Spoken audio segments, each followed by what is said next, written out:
So being very closely connected to that market, visibility of real demand. You're actually seeing things happen as they happen. But also, too, very high levels of synchronicity, particularly upstream.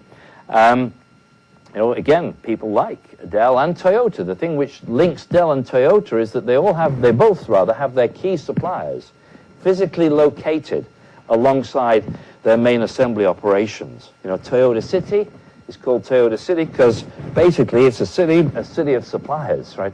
All surrounding Toyota's operation. Same with Dell's facilities too. How they organize, I think, is interesting too. They tend to work very much on a much more cross-functional basis, managing the process as much as the function. We hear a lot about Zara and their amazing agility. One of the great things they do is their design team sits in an open plan space alongside the production schedulers and the supply chain planners. And nothing gets further than a sketch on a piece of paper if we can't source the fabric, if we can't manufacture, if we can't ship to the store within 3 to 4 weeks. If we can't do it, forget it. Design something else. Right? That's real sort of process management in a supply chain context. And clearly also, too, given this outsourced world that we all live in, you can't be agile without the highest level of collaborative working with other partners in that chain. And whilst we talk a lot about partnership, I think many of us would have to acknowledge, it's probably one of the most overworked words in the sort of supply chain vocabulary. And then finally, perhaps where it all began, but we've never got to let up or cease on this one, this continuous search for time compression. Because at the heart of agility is the fact we can move faster. And the interesting thing about time compression to me is it doesn't actually mean, running the factory faster, running the transportation faster. We're doing that fast enough already. Now, time compression, or the key to time compression, I think, comes not by running faster, but by doing fewer things. Right? And the things we want to do less of are those non-value-adding activities, which still even now seem to take up such a large chunk of our total time in a supply chain. Well, trying to draw these points to something of a conclusion, what would be my sort of game plan, if you like, for creating a really resilient business to cope with these sorts of circumstances that we've just described? I think a constant focus on the shape of our networks, and hence I think the relevance of the theme of today's workshop. It's not something which we do once, it's something which increasingly we're going to have to do regularly. As the facts change, we need to change our responses and our thinking. And it's particularly based on what I call supply chain understanding. Do I really know the shape of my supply chain? Like the example I gave from the example of those 2 Japanese suppliers in that ceramic particulate. I'm not sure what a ceramic particulate is, but clearly it's very important. Or the example from Dell, right? That's about supply chain network understanding. Supply chain collaboration.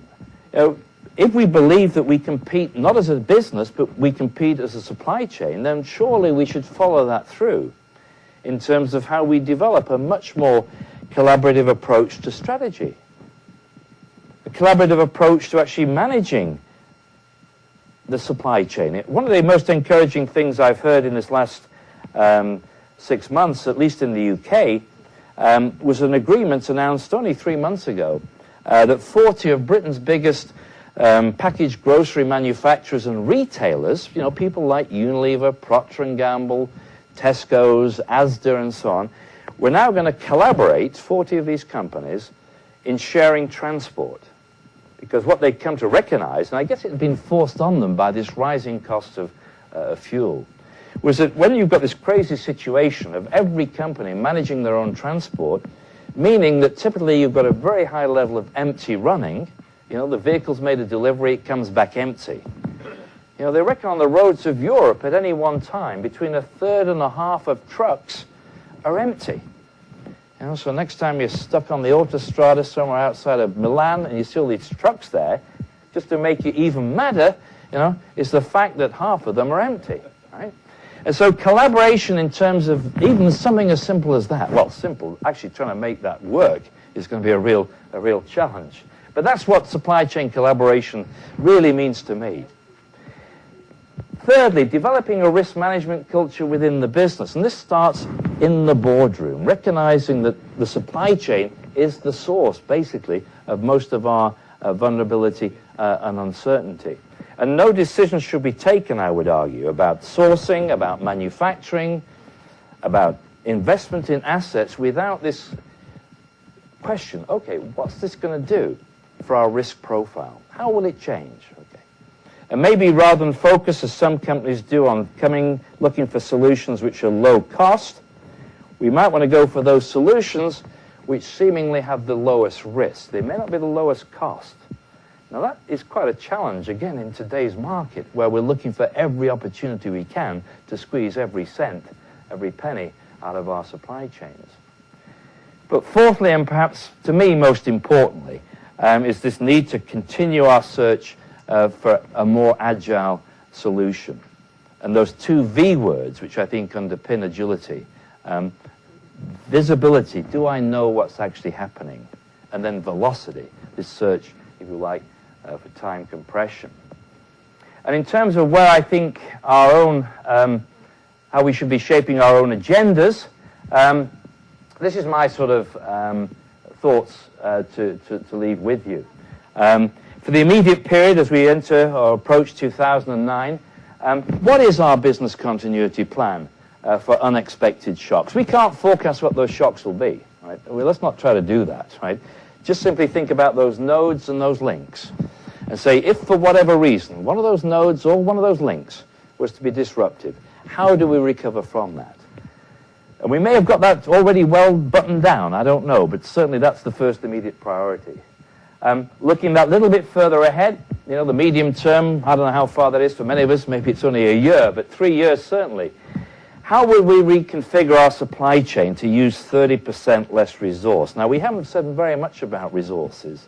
And there's always a bit of a danger that you fall back to, if you remember that Victorian 19th century economist, Malthus, right? He said we're going to run out of food by 1910 or something. And we've had the Club of Rome. It was called the Club of Rome. I don't know how many Italians were in that. But they said also, too, we're going to run out of stuff, you know, like by now. And, okay, they just got the date wrong, that's all. We will eventually run out of things. We know that, right? And our responsibility is to say, how can we now, right, plan to make our systems run on significantly less resource than we currently use? You know, be it raw materials, be it fuel, or be it water, you know, because I think the more I read, the more it tells me that, you know, water is the next oil, so to speak.